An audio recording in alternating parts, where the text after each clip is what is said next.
मैया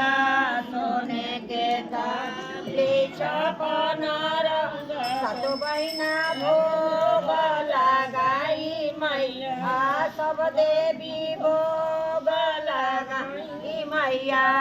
जग देखन जगत पूजन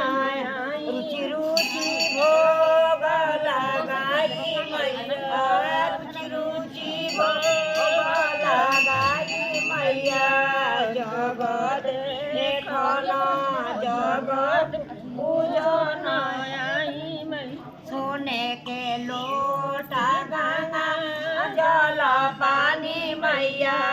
सोने के